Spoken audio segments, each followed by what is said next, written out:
wakwenda kwenye maombi ya mataifa yote duniani.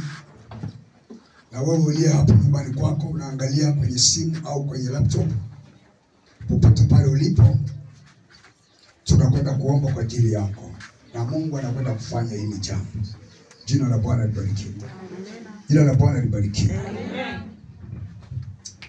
Baba, katika jina lako Yesu Kristo wa Nazareti, Mungu uliye hai, Mungu mwenye uweza, tazama tunatuma maombi haya popote pale ulipo. Yamkini uko nje ya Tanzania, yamkini uko nje ya Afrika, yamkini upo kwenye mkoa wote ule, lakini Bwana tazama, neno lako halina umbali.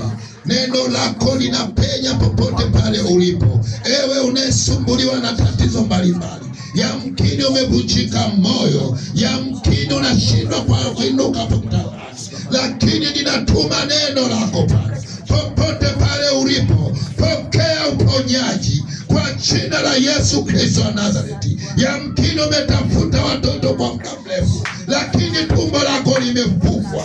Kwa jina la Yesu tunalituma neno lako popote hapo ulipo, nje ya Tanzania, nje ya Afrika. Pokea watoto, pokea watoto katika jina la Yesu. Yamkini una changamoto nyingi, lakini tazama, Mungu wetu ni wa ajabu. Anaenda kukufinyanga upya, anaenda kukuinua tena upya.